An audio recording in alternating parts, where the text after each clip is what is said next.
Good evening and welcome to NTD UK News. I'm Stuart Lees. Tonight's top story. People in Wales now need a COVID pass to enter large events and nightclubs. We speak to a hospitality trade group about their concerns over the measure and also ask the question, is it ethical? Also tonight, the UK government says it will pay the agreed £54 million to France to help prevent migrant crossings in the coming weeks. The French Interior Minister has urged Britain to fulfil its promises.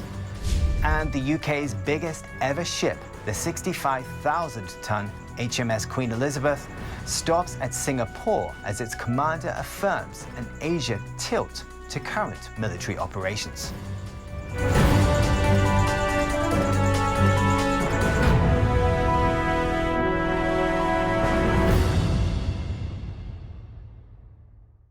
COVID passes have been introduced in Wales for people going to large events or nightclubs. Anyone over 18 needs to show proof they're fully vaccinated against COVID-19 or that they've tested negative to enter those venues. The Welsh Parliament passed the scheme last week by just a single vote. NTD's Jane Well has more. People in Wales will now need a COVID pass to go clubbing or get into large events. Although the scheme's been talked about, businesses were given short notice for the pass. Some say not enough. The government told us 3 weeks ago that this would be happening, and so we've had a very, although this has been mooted, we had a very short run-in to try to implement it, and really that's our main concern. People need to show they've had 2 jabs or proof of a negative test within 48 hours. Extra checks means extra staff will be needed, something the industry is lacking, and some clubs have decided to close early. Plus, there are concerns that staff could be put in difficult situations. It could be a possible sort of spark of confrontation, which we certainly don't want our people to be on the receiving end of. And let's face it, we can't really operate as a sort of a police in any way, a policing force in this. We're simply there to try our best to adopt the laws that we have to, and to try to make sure that the people who come in are valid to come in, but we can only do as much as we can. And if they're determined and have got the means, they can probably find a way around doing that. So I just fear that, there may be some occasions when the people who work really hard for us might be put in a compromising position. There are hopes the measures will help reduce the spread of the virus. However, the science doesn't back it. That's because data shows vaccines might not help with reducing transmission, though they do help prevent severe disease. There's also an ongoing ethical debate. I know, having visited France, where they have a pass sanitaire, watching the problems of some French people who couldn't download it on their smartphone, or they couldn't actually get a connection. So we might disadvantage people in those kinds of ways. And I think there is a danger that we create a two-tier society. We stigmatize or radically exclude those who don't have the vaccine. And in the words of an Israeli health minister, when they introduced it, we leave some people behind. And I think one doesn't want to do that easily. Welsh First Minister Mark Drakeford has admitted that the scheme is vulnerable to abuse, and he's made faking lateral flow tests a specific offence. Jane Werrell, NTD News. In the 90s, China banned the import of British beef due to mad cow disease. It agreed to lift its 2-decade-long restrictions in 2018, but is yet to restart buying. Now, China has reintroduced an import ban for cows from across the UK after UK authorities found an isolated case of the disease in Somerset. NTD's Malcolm Hudson reports. Chinese authorities have banned the import of all British beef from cows under the age of 2.5. That's in response to a case of mad cow disease in Somerset in September. The Department for Environment, Food and Rural Affairs, or DEFRA, immediately restricted movements on the farm. The cow did not enter the food chain, and the Food Standards Agency has confirmed there is no risk to food safety. China had banned imports due to mad cow disease already in the 90s, only to lift its ban in 2018, but it has yet to begin buying British beef. Chief Veterinary Officer Christine Middlemiss says in a statement, "We have some of the highest levels of biosecurity in the world, which are supported by robust control systems. Our products are safe and should continue to be traded." DEFRA says they are working closely with Chinese authorities to understand their concerns and provide reassurances over the successful management of the case. Malcolm Hudson, NTD News, London. A French minister on the weekend said he's seen not €1 in payments from the UK. Home Secretary Priti Patel promised over £50 million to her counterparts in July to help France stop migrants from trying to cross the English Channel.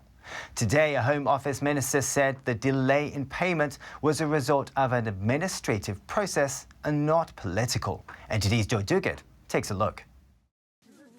The government will pay £54 million it promised to France to help prevent migrant crossings in the coming weeks. That's according to a Home Office minister on Monday. It came after the French Interior Minister urged Britain to fulfil its promises. Until now, the British government has not paid what it has promised. For now, there is not €1 that has been paid by the British government following the agreement that I negotiated with Madame Patel. Darmanin visited Dunkirk during the weekend. Britons are people of honour, and I am certain this is a slight accounting delay, and they will keep their promise. For the past 20 years, France has held the border for our British friends.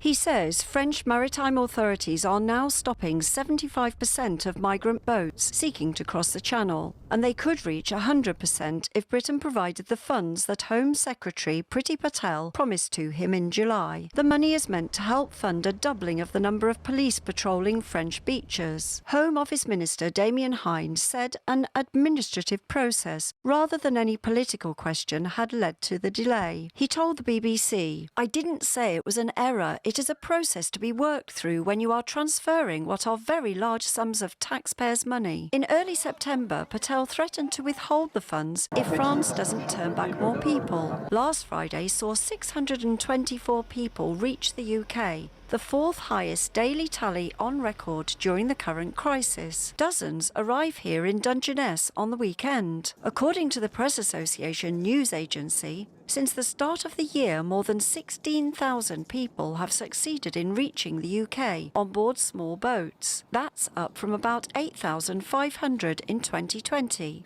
Joy Duguid, NTD News. The Metropolitan Police say they will not take further action against Prince Andrew after a review. American woman Virginia Giuffre is suing the Queen's son for allegedly sexually assaulting her when she was a teenager. The Duke has denied the allegations.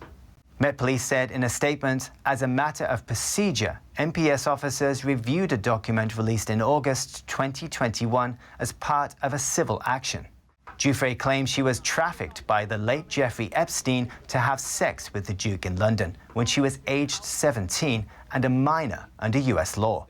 The Met say a review of information passed to them by a media organisation in June is also complete, and they will again not be taking any further action. The information alleges that British socialite Ghislaine Maxwell, a former girlfriend of Epstein, trafficked, groomed and abused women and girls in the UK. In other news, Britain's £3 billion new aircraft carrier makes a stop in Singapore today as its commander affirms an Asia tilt to military operations. The warship is part of a permanent UK naval presence in the Asia-Pacific region in efforts to counter China's growing militarization. Here's NTD's Lily Zhou with the details. Britain's new aircraft carrier, HMS Queen Elizabeth, made a stop in Singapore on Monday after exercises with the island nation's military. It's part of plans announced in July to permanently deploy 2 British warships in Asian waters. The significance, our recent integrated review highlighted the importance of the Indo-Pacific and the UK's intent to tilt here and have an increased footprint and much more persistent presence. This Asia tilt is to contain China's increased militarization in seas vital to the movements of trillions of pounds of global trade. The £3 billion Queen Elizabeth is the largest ever British warship. It is roughly the length of 3 football fields and weighs 65,000 tons. Downing Street says Singapore is one of over 40 countries the strike group will interact with during its global deployment. So it heralds just how important the region is and the number of nations that want to work with us, that view the world the same, want to uphold the same values. The warship travelled to Japan last month to mark the start of the permanent military presence, as the US, Britain and Australia agreed to the AUKUS Regional Defence Pact.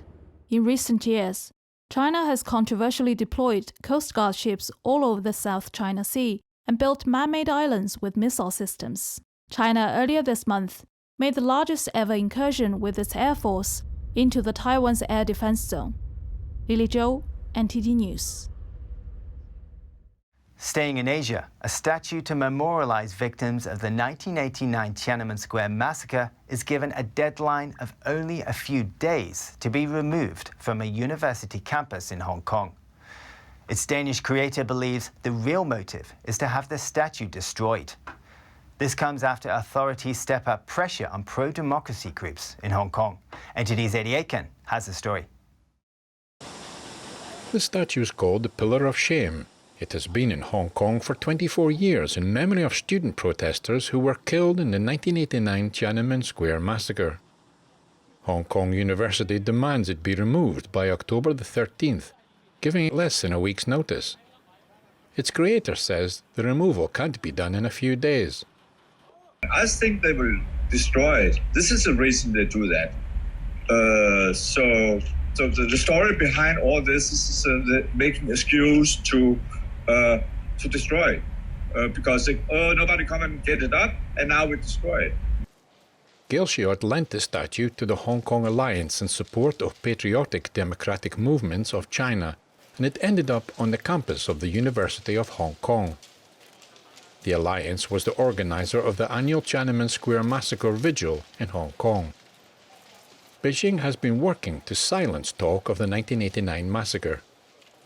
In September, the alliance was forced to dissolve after Hong Kong police arrested 5 of the group's leaders.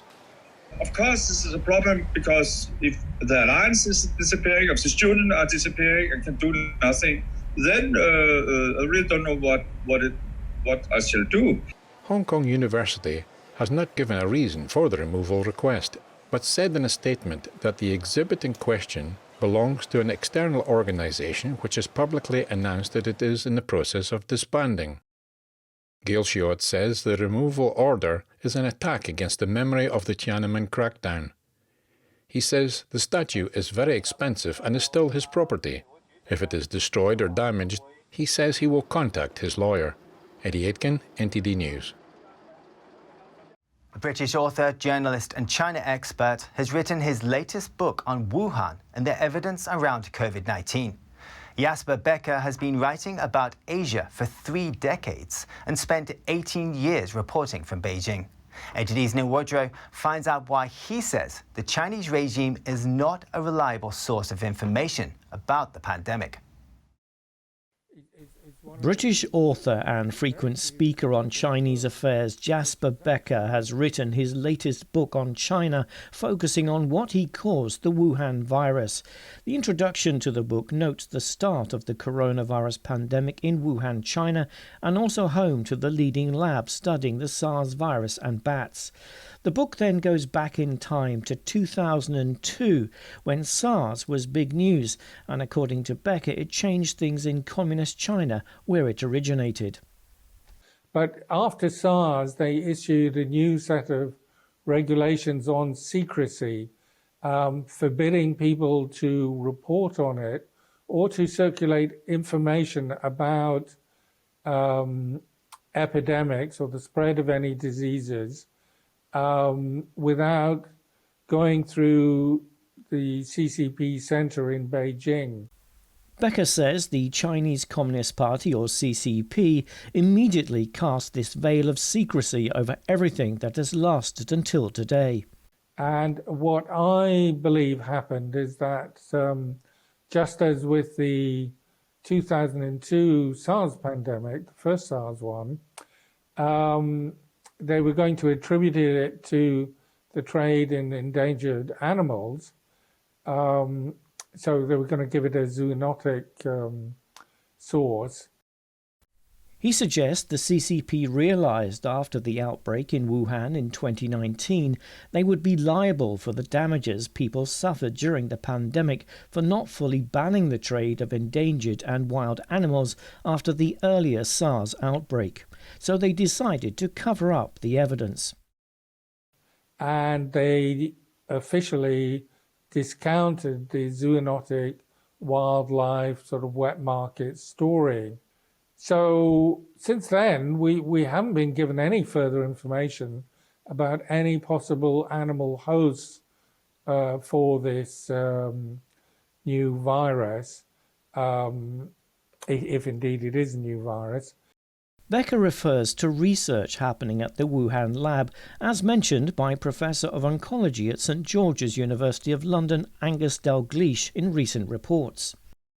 So it looks like there's a great deal of circumstantial evidence that they were at fault and they were doing dangerous gain-of-function research and creating an artificial sort of hybrid virus by adding certain genes to an existing virus, which they had taken from these bats in Yunnan, and they had adapted them so that they would be transmissible by human beings.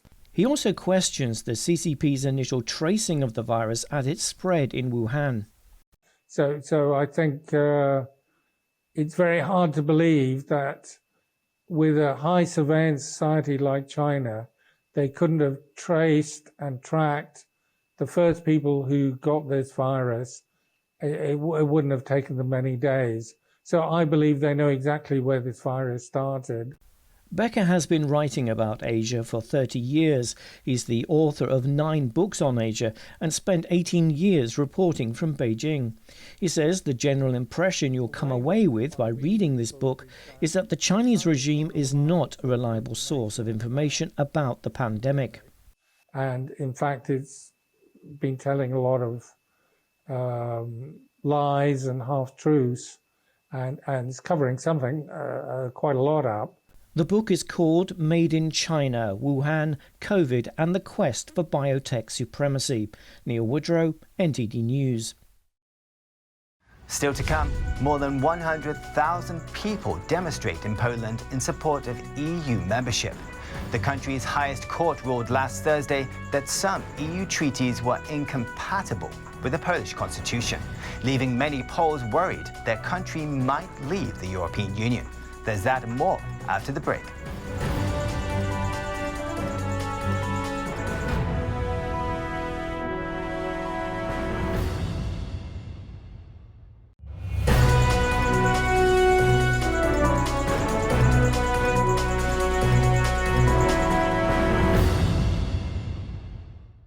More than 100,000 Poles demonstrated on Sunday in support of Poland's European Union membership. Last week, a court ruled parts of EU law are incompatible with the country's constitution. This marks a sharp escalation of a battle with Brussels over the rule of law. Demonstrators are concerned the country could possibly leave the bloc. NTD's Joy Duguid has the story. Poles protested across Poland on Sunday in support of the European Union. According to organisers, the capital Warsaw alone saw 80 to 100,000 people gathering. Demonstrators waved Polish and EU flags and shouted, "We are staying." A protester says he's worried Poland would go down an authoritarian path. The political reality that interests me is the European reality. But I am afraid that we are going somewhere related to Moscow. This is not the place where I see myself or my friends, family or children. No.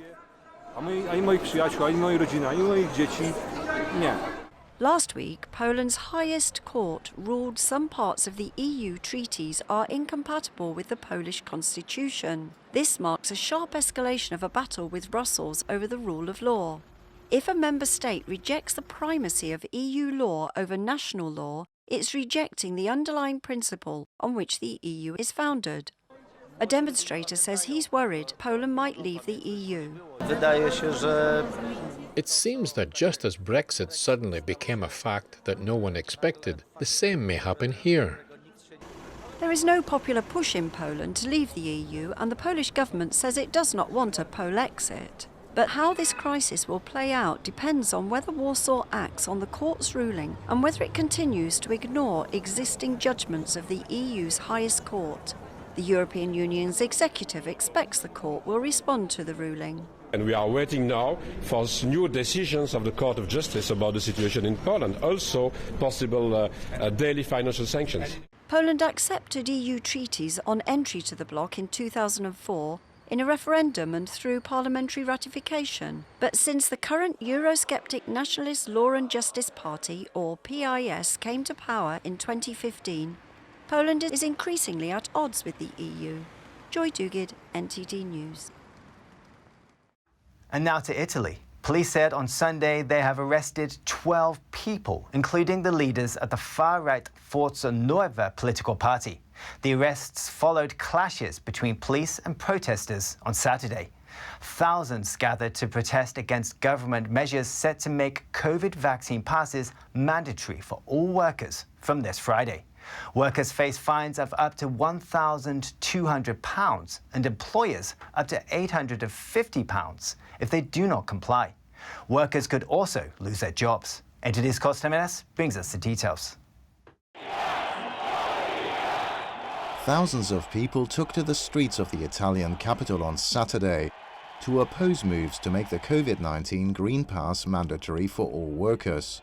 Under the Green Pass system, any worker who fails to present a valid health certificate from Friday will be suspended with no pay, but cannot be sacked. Prime Minister Mario Draghi introduced the pass, which many Italians see as a draconian measure that contravenes personal liberty and freedom of choice. The certificates were initially needed to enter many cultural and leisure venues, but their scope has gradually been widened. The measures are the first by a major European economy. Similarly, Italy was the first European country to implement a full-scale national lockdown back in February 2020, a measure first initiated by China, where the virus outbreak began. Some have likened the Green Pass in Italy to China's social credit rating system, whereby people who don't comply are disadvantaged and penalized. The march in Rome was authorized, but the violent clashes with police that came later were not. Italian police used water cannons and tear gas to push back hundreds of people. Some protesters tried to break past police in riot gear, guarding access to Prime Minister Mario Draghi's office. A dozen people, including members of the far-right Forza Nuova political party, were arrested following the clashes. Draghi denounced Saturday's violence and said his broad unity government remained committed to completing its vaccination campaign. The vaccine pass mandate for workers is set to remain in effect as long as Italy is in a state of emergency, which is currently until the end of the year. Costa Jimenez, NTD News. On Saturday, Czech voters booted the communists out of parliament. Their Soviet-backed predecessors ruled the Central European nation with an iron fist from 1948 until 1989. The Communist Party of Bohemia and Moravia failed to keep enough seats to enter parliament for the first time since the formation of the Czech Republic in 1993. The Communist Party during its reign brutally repressed dissidents, including playwright-turned-president Václav Havel. In an upset, a three-party alliance captured enough seats to beat Prime Minister Andrej Babis's party. They pledged to form a new government. As early as next month, the first cars could roll off from the production line in Tesla's Berlin factory. The CEO Elon Musk spoke over the weekend at a country fair style festival to celebrate the imminent opening of the first Tesla factory in Europe. Well, we're aiming to start production in a few months, basically November or December, in terms of, and hopefully deliver our first cars in December. But startup production is kind of the easy part. The hard part is reaching volume production. Thousands of visitors had a chance to marvel at the production line. Musk says he hopes to produce 500,000 electric vehicles a year. That would be more than double Germany's recent electric vehicle output. The factory plans to hire 12,000 workers. Musk says he is worried about recruiting sufficient staff. Local authorities still have to give the green light for production to go ahead.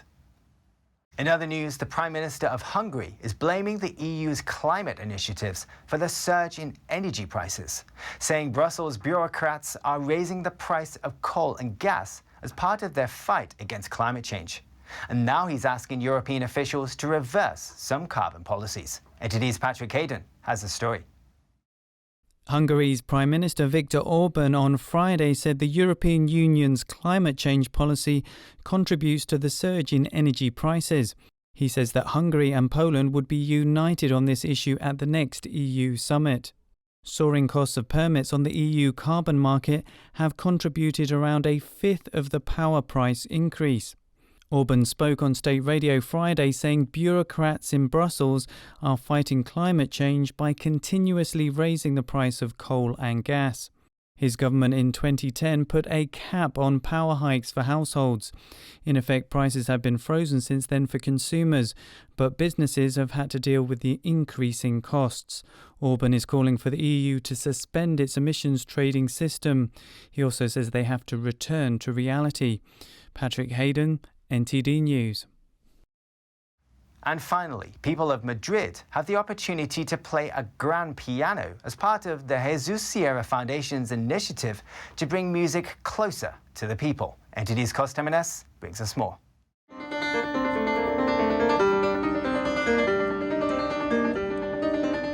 Placed in iconic spots in the Spanish capital, like outside the Prado Museum or the Spanish Parliament, the grand pianos are there for anyone who chooses to play them. It's a very nice situation. Any pianist that sits at these pianos feels very different because it's not the same to be in an enclosed classroom and hear the acoustics as it is to be in a place where other noises absorb everything and the public forgives everything. The project, known as Your City is Filled with Pianos, aims to promote the universal practice of music through citizen participation by placing pianos on city streets.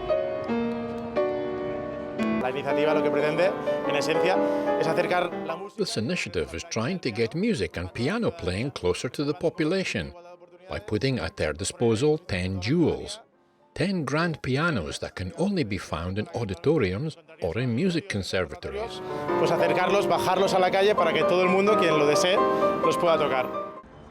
Placing grand pianos so anybody who wishes can play them was put into practice by the Maria Canals International Music Competition and was first carried out in Madrid in 2012. Thanks to its positive reception, the idea has spread out to other towns and cities. Cos Jimenez, NTD News. That's the news for today. Have a good evening.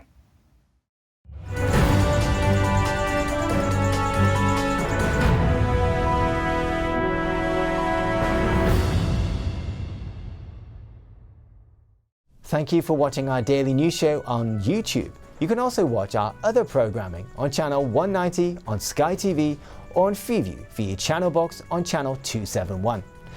In the meantime though, please give this video a like and hit subscribe to our channel. Have a good day.